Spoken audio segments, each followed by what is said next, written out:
संसार में ऐसा कोई पर्वत नहीं जो इतना ऊंचा हो कि मनुष्य उसके शिखर तक पहुंच ना पाए, उसे लांघ ना सके।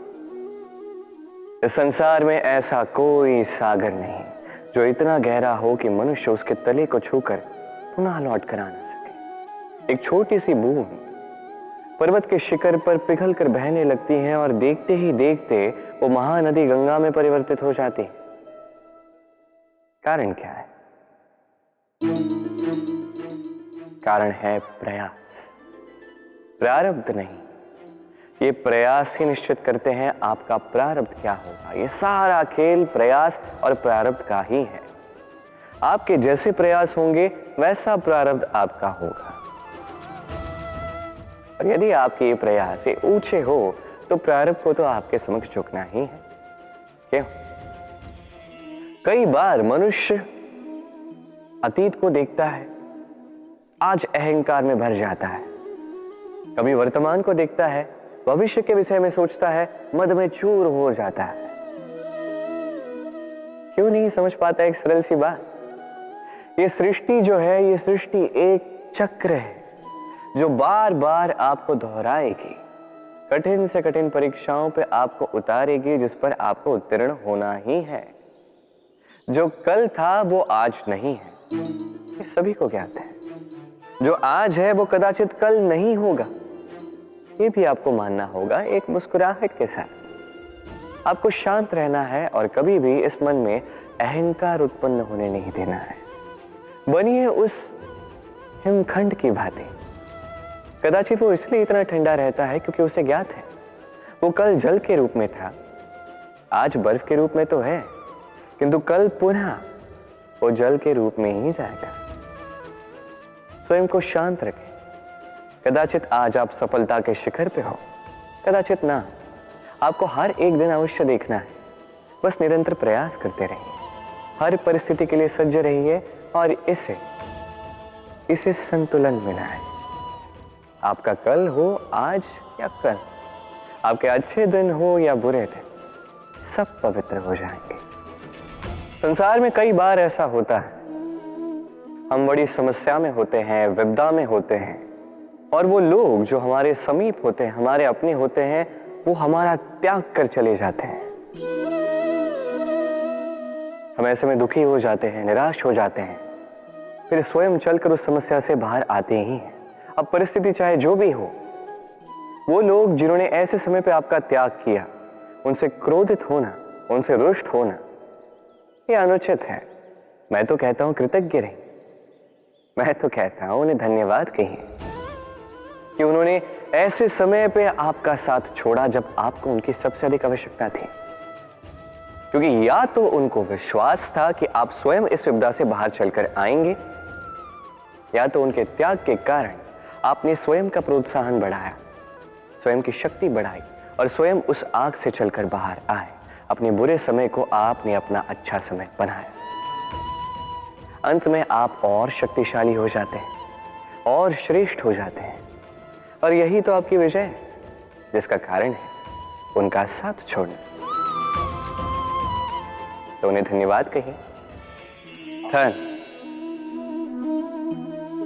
धन किसी के लिए मोह है तो किसी के लिए मान, किसी के लिए भाग्य है तो किसी के लिए कर्मों की इच्छा है। देखा जाए तो ये धन कहीं ना कहीं मनुष्य के लिए अत्यंत आवश्यक भी है, और इसलिए मनुष्य जो है अपना समस्त जीवन व्यतीत करता है इस धन को अर्जित करने। अनेक मनुष्य ऐसे भी होते हैं जिनका समस्त जीवन इसी धन में बीत जाता है। हर एक मनुष्य प्रयास करता है कि वो धनी बने, अधिक से अधिक धन अर्जित कर सके, संपन्न बना रहे। और ऐसा क्यों ना? क्योंकि यही एक वस्तु है जो आदान प्रदान व्यवहार में काम आती है। प्रयास हर मनुष्य करता है, धन अर्जित हर मनुष्य नहीं कर पाता। कारण ये कि मनुष्य सोचता है मेरे पास कुछ धन आ जाए तो मैं कुछ करके दिखाऊं।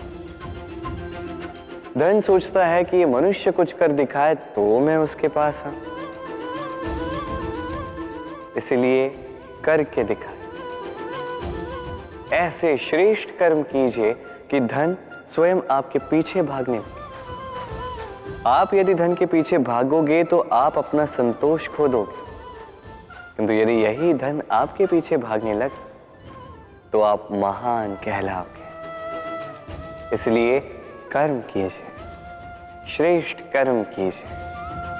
ये धन तो फल स्वरूप आपके पीछे आएगा ही आएगा। जीवन क्या है ये जीवन?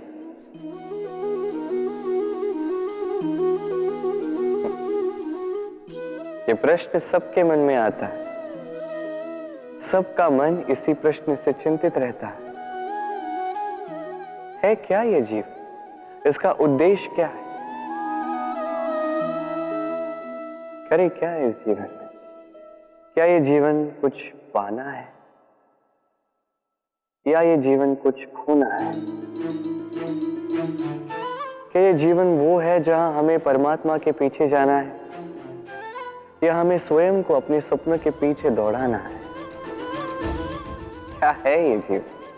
ये जीवन अत्यंत सरल है, एक शांत जल की भांति है, एक दर्पण की भांति है। ये जीवन है ठीक एक दर्पण की भांति। दर्पण क्या करता है? आपको वही दिखाता है जो आप करते हैं। आप मुस्कुराकर दर्पण में देखिए, दर्पण आपको आप ही का मुख दिखाएगा मुस्कुराते हुए। आप रूठ कर दर्पण में देखिए, दर्पण आपको वही दिखाएगा। आप खिलखिलाकर दर्पण में देखिए, दर्पण आपको वही दिखाएगा। यही है जीवन, एक दर्पण की भांति। ये मत सोचिए कि इस जीवन ने आपको क्या दिया है। सोचना ये है कि आपने इस जीवन को क्या दिया। यदि आप इस जीवन को सुख देते हैं, आनंद देते हैं, प्रेम देते हैं, तो ये जीवन भी आपको सुख, आनंद और प्रेम ही देगा। हमारे मन में सदैव एक प्रश्न आता ही, ये जीवन जो ईश्वर ने हमें दिया, एक जीवन ईश्वर ने एक आत्मा दी है पृथ्वी पर जीने के लिए। जहां तक हमें ज्ञात है हमारे पास एक ही जीवन है, तो हम अवश्य ये सोचेंगे कि इसको सुधारा कैसे जाए। हर एक व्यक्ति सोचता है कि मैं क्या करूं जिससे ये जीवन सुधर सके, कौन सा कर्म करूं, कौन सा पुण्य करूं, कौन सा शास्त्र पढ़ूं जिससे मुझे वो ज्ञान मिले जिससे मैं अपने जीवन को सुधार पाऊं। समस्त जीवन व्यतीत कर जाता है इन प्रश्नों के उत्तर खोजने में, वो शास्त्र समझने में। कई सारे लोग फिर भी समझ नहीं पाते। चलिए आज मैं आपको एक सरल सी बात बताऊंगा जिससे आप इस जीवन को सुधार सकते हैं। जीवन, जिह्वा, इन दोनों की एक ही राशि। जिह्वा यानी आपकी वाणी, इस वाणी को नियंत्रण में रखिए, इसे सुंदर बनाइए, मधुर वाणी रखिए। जितना हो सके इसे सुधारिए, आपका जीवन सुधर जाएगा।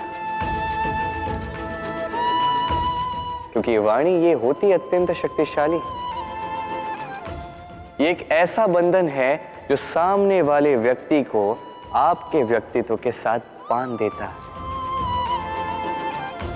तो इस वाणी को सुधारिए, इसे सुंदर बनाइए, आपका जीवन अपने आप ही सुंदर हो जाएगा। शत्रुता, एक व्यक्ति दूसरे व्यक्ति से शत्रुता कर बैठता है। दो घनिष्ठ मित्र, एक समय ऐसा भी आ सकता है जब ये दोनों एक दूसरे के परम शत्रु बन जाते हैं। इसके कई सारे कारण हो सकते हैं, किंतु प्रमुख कारण है आलोचना। जी हां, यदि आप किसी के विषय में आलोचना करते हैं तो हो सकता है वो आपका शत्रु बन जाए। अब मन में एक प्रश्न आ रहा होगा कि ये कैसे संभव है? आलोचना ये तो आवश्यक है। यदि मैं अपने मित्र के बुरे कर्मों के विषय में आलोचना ही नहीं करूंगा तो वह सुधरेगा कैसे? यह सत्य है कि आलोचना आवश्यक है, किंतु उससे अधिक महत्वपूर्ण और आवश्यक है आपका यह निर्णय की यह आलोचना किस स्थान पर करनी है। यदि ये सार्वजनिक रूप से करते हैं तो ये अपमान भी बन जाता है। यदि यही एकांत में करोगे तो ये परामर्श बन जाता है। अपमान कोई स्वीकार नहीं करता, वही परामर्श सभी को अच्छा लगता है। तो यदि आप किसी के लिए कुछ अच्छा चाहते हैं, किसी को सुधारना चाहते हैं और आपको लगता है कि आलोचना आवश्यक है, तो सर्वप्रथम समय, स्थिति और स्थान पर ध्यान रखिए, अन्यथा ये आलोचना आपको बहुत महंगी पड़ सकती है। तो आइए और मेरे साथ प्रेम से कहिए, राधे राधे।